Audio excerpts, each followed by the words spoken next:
Alright, Absolute Duelist here with an absolute pioneer of the bloody Swordsoul strategy at this point. Ever since day one.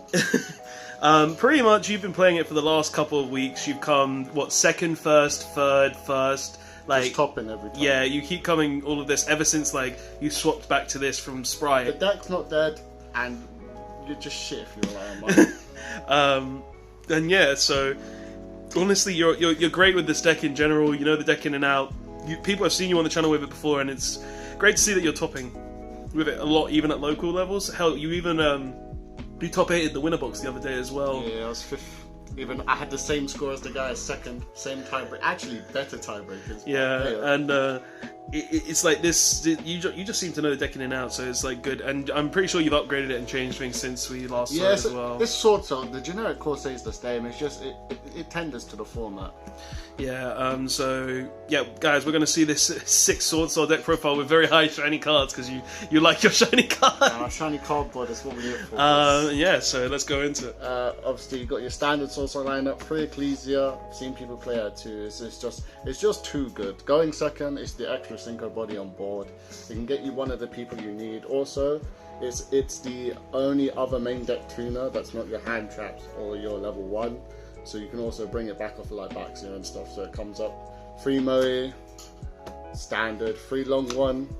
How many times I have to win in time with this guy? It's just rinse and repeat at this point. He burns more than Cowboy. 2 Tae. I like 2 Tae because there's a card I'm playing that brings it back, and I'll show you later, that I don't see a lot of Swordsoul players playing. In this day and age, Swordsoul, you can't end on 2 synchros blackout pass. You need at least 3, and I'll show you the 3 I normally make. You don't have to fear token collector anymore. If you get token collected, honestly, just punch the guy in the jaw. He's playing it against you and specifically for you at this point. And yeah, so 2 Tae is good. I don't like 1. I always want to see the Tae. Even in open in hand, as you'll see, you'll discard it off a 2. Is it really that good? Does it like how often do you think every it's good? time I've played this deck, unless I've bricked out of my nut and I've like set 5 pass on some magical reasons, which never happens, I end on 3 synchros consistently. Alright. This guy gets you a synchro, this guy gets you a synchro, it's your bread and butter of the deck. There are other ways to get synchros if you're going second and you have Ecclesia, or you have the Tenyis, which obviously we're playing, or the other tech that I'm playing. But yeah, that's the Swordsoul monster lineup. Alright. And then we got the boys. Your Tenyis. The boys. So this card has not won me, but helped me break so many boards, and has baited Cool Buy, baited their banishes. This card is just nuts. I feel like it's mandatory in this day and age at 1, but if you don't like this and you don't like the vessel, the circle passage, vessel or circles, you'll just take this out for another one of him. But he's the guy you mainly want to see in your opening hand. Him and any of these is a free synchro. You can go in the Baxia line into the Chow Feng to lock him out of lights. You can go into a Shisha. You do anything with these. This guy, you see your skill drain? You see any card that's a problem, or you're negating my board with anything? Like today, it came up against a Scareclaw guy. My game 1 against Scareclaw, he made the link free, and it was like, put all my stuff to defense, and it was unaffected by cards and defense, so I just went, cool, special, monk, out it. And then So it's really good for like floodgates and stuff. For shooter, is sometimes enough just to scare people and make the, like, one card, if this card is baiting in the gate, this card's baiting in the gate, then your Swordsouls can go off. These deals with the problems, the Swordsoul is the board makers. And then 2 of this guy, I would run at 3, but I want to run 40 cards. He brings back everything you need. He gets you the reveals or the discards in hand that you need from the banish, and he's good recursion. And then obviously my man, pop 3 if you use it with blackout, and the monk. So that's the Tenyis.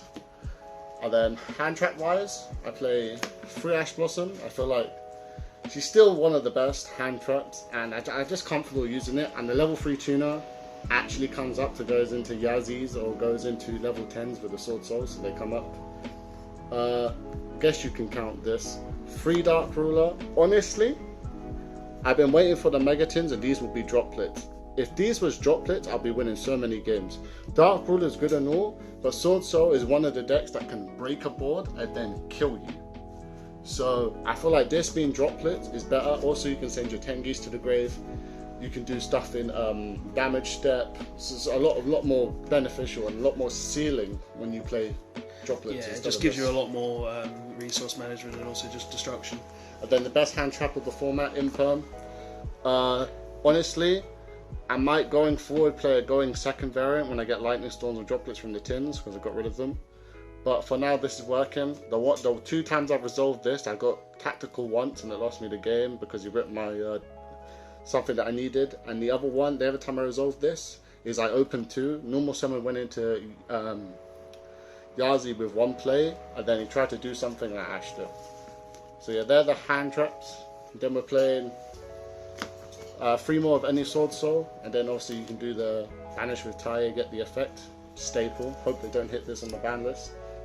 Now this is where it gets a bit interesting. Everyone's running either free circle and the blue, or free vessel and no blue. This is so useful because it is an out to Mystic Mine. This is a main deck out to Mystic Mine that most people don't see coming. Go ahead and explain it. So say, we're going to dip into the extra deck a bit here. Say you've got your standard board, you've ended on this. Say you've ended on this. You've ended on this, you couldn't go further.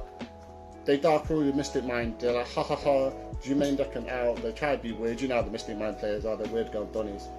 And then they go pass. I will go on my turn then, see what's in my hand, even wait to set up. Link off both of these into Shaman, and then go pass, and set one of these. Over their turn, draw their card, stand by main, anything, no, end phase. The second they say end phase, activate, Tribute's cost, you have no more monsters, you're in their end phase, you're out their Mystic Mine, you OTK them on your turn. Okay, so it's just guaranteed death if they are playing Mystic Mine, and it's a main deck out to Mystic Mine, so you don't have to waste slots on like the Cosmics, the Twins, whatever you need. Also, it dodges hand traps. Also, it stops you from bricking, because say if you open it, say if you literally open just a Tenyi and this, and your other cards are like Blackout, Call by the Grave, Desires, but obviously you'd go with that. But say if brick and you just open this, you would go, cool.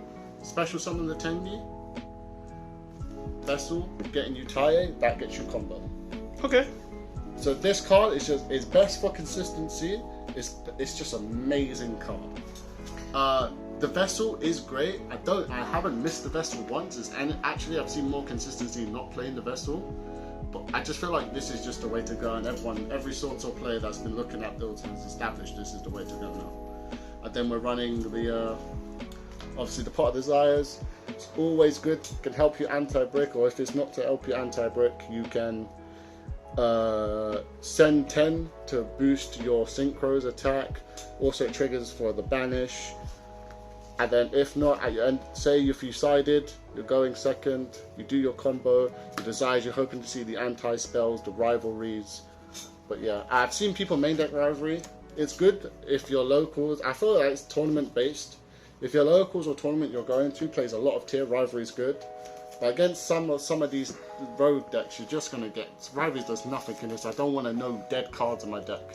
Then we're playing the Cool Buy, obviously, stop the hand traps, stop the tier fusions. Everyone knows what Cool Buy is, it's stable at this point. And now we'll talk about Summit. This card has not just won me games, this card has just brought me back from games. It's a top deck, amazing card. Who doesn't want an N-archetype Monster Reborn? We can search this. If you open hands that are like this, say you open these two, yeah? Or you open these two and this, or you draw into this off the Moye, or you can search, say you can open any combination of this, or these with the Tenyis, just any way to get into Chow, any way to get into Shishao, plus this to discard off this, you are ending on 3 synchros. I think in this deck, if you're not ending on 3 synchros, your board is going to get broken with ease. Yeah, we lose to Dark Ruler. We got Blackout for that. We got anything for that. It's just this card gives you an extra synchro guaranteed if you've got the right hands. If not, even if not, and you open, like you say you've got, you know, Swordsoul players, you would know. By now, sometimes you do your combo, you've got the white engrave, you can use it summon when you're like, it does nothing for me. This just gives you so many lines of play that you're not open to. And I know what people are thinking. They're going to say, yeah, but you can brick on it. You can brick on a lot of 1 good cards. Yeah, it's a win more card, but it's a needed win more card to have a chance in this format if you still want to play this deck. It's a necessary brick. It's a necessary brick. And I wouldn't even consider it a brick, because it's a Swordsoul. You can reveal it, you can discard it, still does. And then obviously your one of blackout is the last one. Let's trap in the deck, pop 2. Honestly, where's my prismatic secret at this point? And to you specifically, who thinks that there was a prismatic of this and baited me, you've upset me. I'm coming for you. Yeah, no debating. All right. So is there anything you change in the main deck, or is it perfect? Barring I would put the Dark Rulers in the side for just necessary boards, and I would put in droplets. Maybe depending, because we're still waiting on a ban list. I don't think this deck's worth getting hit now, considering what other decks do. But if they hit anything, they'll put emergence to 1. We'll cry a bit, and then they'll do exactly like the OCG is like, Swordsoul's literally unplayable because it's a consistency deck. We'll give you it back. That's it. The deck's not good. The deck's not meta. But it's in that 1.5, you've got to worry about it sort of thing. But the deck's better because not a lot of people playing Nibs, and no one's playing Token Collector. And those were the 2 big things we scared of. Now we have to fear Dark Ruler, but you've got side deck cards for that. Let's get into the extra deck. For the extra deck, let me just reorganize it 2 seconds. You've got your 2 of your Search Boy and your Negate Boy. Standard, if we had more room, I wouldn't even play 3. You hardly go into the second one. You normally, with Swordsoul, you're OTKing with this, or you're OTKing with it, or you're just searching to build up a board. MVP. This card is fucking ridiculous. My normally end board against Sprite, if I know I'm against Tier, my end board is these 3, and these 3 is enough. This is what I try to end on. During this combo, you're going to draw 2, one of Marie, one of this. You can have 2 more draws, depending if you've sided, is this game 2 or not. You've got a banish for any of their in-hand ones. You've got a banish for any of their special summons. It also banishes the engraved ones as well, doesn't it? Yep. This is literally, this stops any tier. This stops any special summoned monster you normally hit on a fusion or something. Also, it stops the field spell. And this will stop the Reinhardt. This normally just the tier players can't play through it, and the only reason if they have played through it, if they've gone I don't know, like the guy did today, he's weird, I don't know who plays Lava Golem in tier, but he Lava Golem these 2 then super podded, that's fair enough. Or you Dark Ruler, fair enough. But if you draw the side, you ain't getting done. This is normally my end board. I made Baron once today to pop, not to negate, to pop. So are you saying Baron isn't really needed anymore? Baron is there, and Baron is good. If Nib comes back into the proper meta, or if there's anything that's that scary that you need to hard negate it, Baron's sick. I only use Baron to pop my own anti-spell. So I could use my Swordsoul Emergence out top deck to win the game. But yeah, so these are obviously, and then let's talk about him. Let's talk about the guy that can get rid of anything. The man that can beat over anything. This guy, if there was a John Cena in Yu-Gi-Oh, this guy would be John Cena. So you can't see him? No, you know he's coming. You just have to shit yourself. Yeah. You have to pray that they don't know how they're doing. He is your non-targetable removal. He is your beat over something. He is the boss. Then we go into the Yang Zings. A blast from a pass. You've got your Yazi. You've got your extend more. You've got your normal summon tie effect, banish the spell, effect a spell, reduce tie by 1, go into him, effect pop something, special summon Moe from the deck, Moe effect reveal, synchro into Baxia. Just from that, you've got a pop and 2 bounces and the draw off of 1 tie. Okay. And then you can use the Moe effect, bring out something, go into something. This card is a mandatory one-of. It is sick. You don't understand how many times I I've had to, in time, my opponent's like, I've got rid of your token. What you gonna do with your long one? Normal summon level 1 tune-up, synchro into this. Guess you're taking 1,200 off a handshake. This guy's broken. Double bucks here. He's your remover, he's the annoying card, he's in the combo of the Tenyi to bring out the Moe that you foolished off the Tenyi. Honestly, debating to run free, he comes up way too much. If you went to my locals, you would know I lose a lot of dice rolls. So I'm normally going second. And for that, this guy comes up way too much. Also, he's in the combo of the Chao Feng lock. The Chao Feng obviously can lock you out of light if you use him. If you're a madman, you're still playing Gamma, you can go E-Telly where you have this on the field to lock him out of darks. But that is one of those 1 in a million things. Also, people don't really know his other effects where you can special summon a worm if the monster is destroyed, or if he's destroyed you can add a tuner. You can add hand traps. Hand traps are tuners. So it comes up a lot. I haven't made him recently. There's not really light decks in the meta that are it's more dark again, isn't it? But against the Exorcister player, it was like, so I can't use light monster effects. I was like, nope. I was like, okay. Just like auto win. And then we get to obviously Baron. She's still a staple, she's still a pop, she's still an Omni Negate. Fun thing, by the way, with Baron, that standby phase effect. People don't see it coming. People don't realize you can bring out anything from the grave. There might be some spice later on where I'm bringing out Scythe. If they don't ban Scythe, I'm going to become the most degenerate player. I don't care. I'll stoop that low.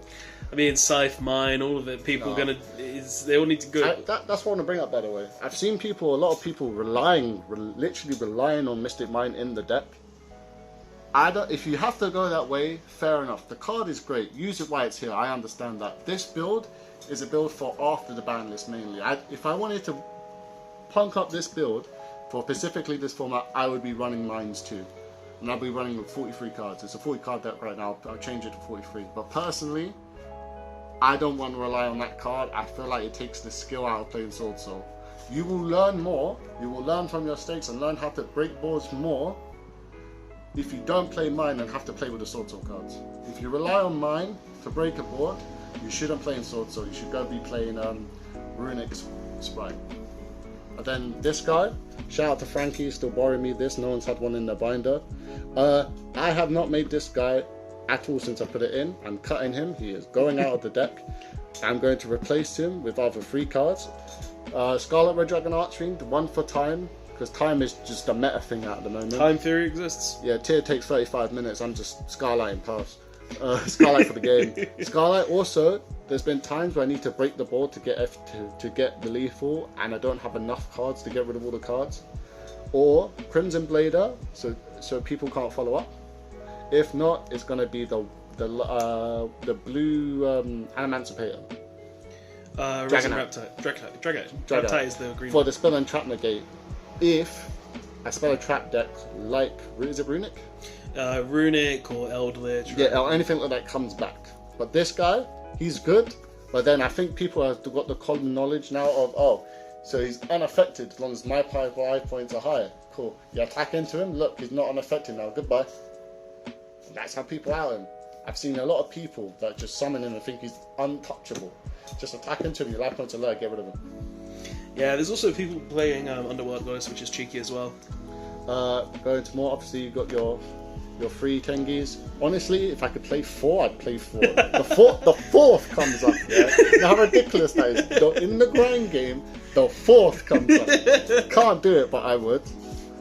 That's just staple. And then Shaman. Shaman, I have been sleeping on not overusing this card. This card has got me the 4th synchro. This card has got me the Shaman effect, discard, summon back this, attack, effect, bounce to get rid of any of the annoying shit.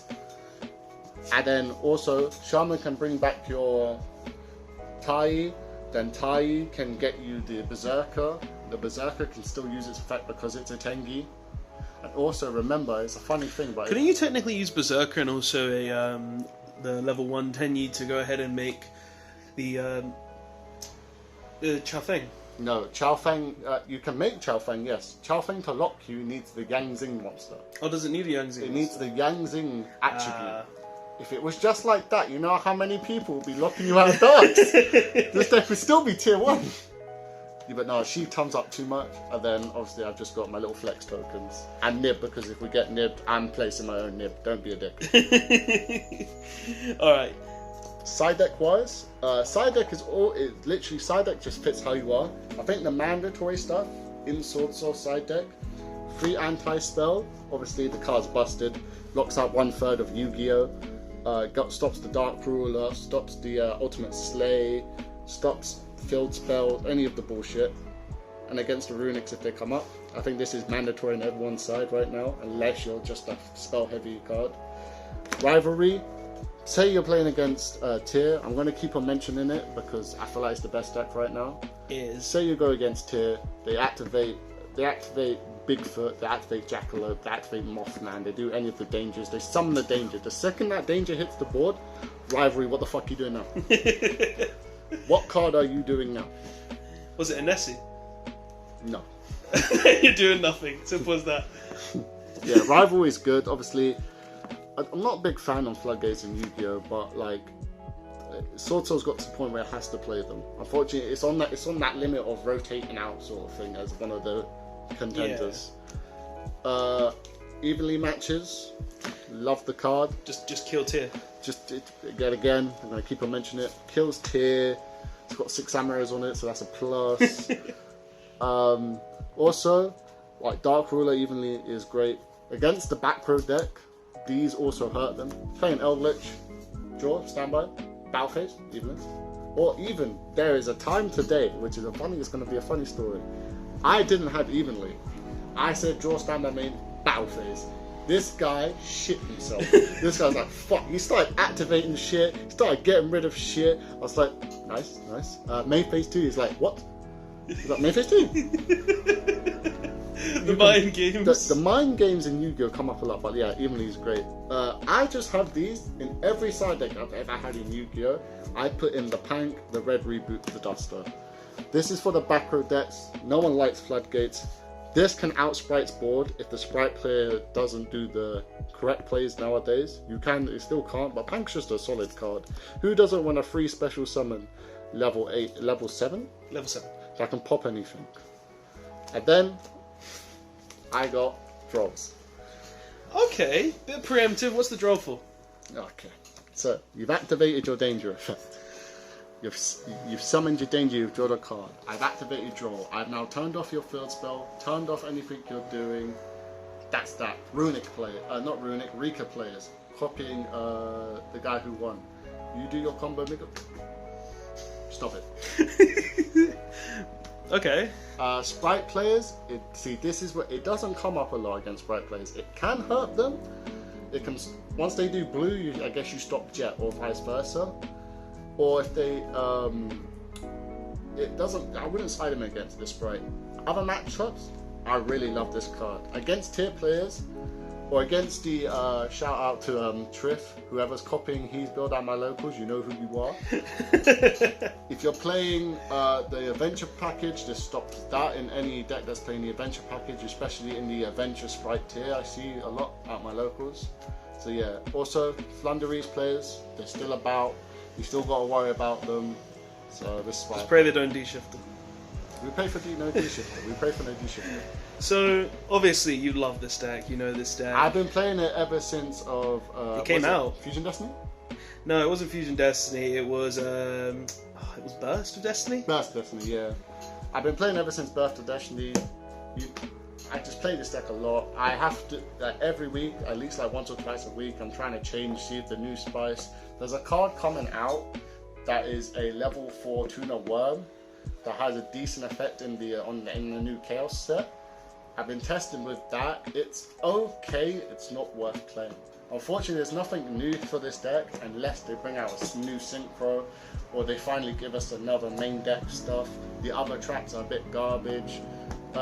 You can run the level 8 Swordsoul Irish as a one-off. It does come up sometimes, it's a pretty niche card.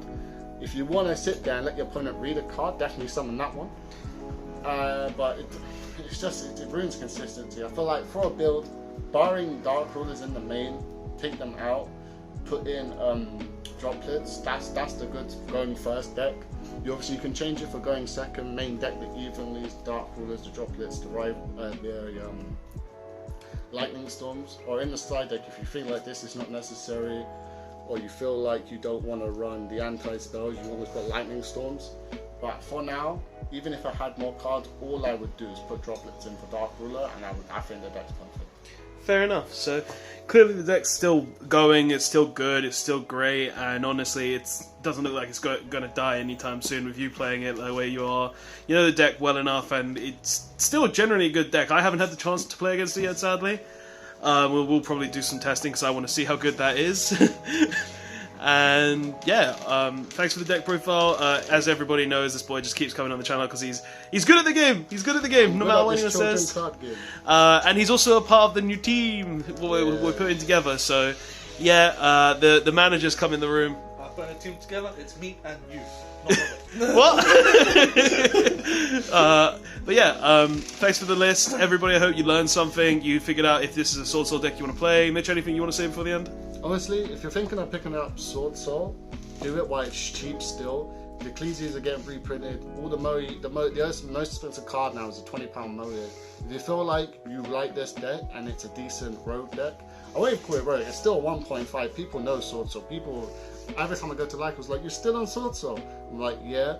And I smack them. So then I realise, oh shit, I might get this deck back out of the wussworks and I have to dust it off. The deck's still good, but you have to put a lot of time into the deck to realise that all the lines of play, it takes a big brain to pilot Swordsoul. Fair enough. Anyway, thanks so much for the list. Everybody, I hope you enjoyed. We'll see you on the channel again some point, definitely. Oh, and 100%. yeah, thanks so much for watching, everyone. Absolute Duelist signing out. And yeah, later.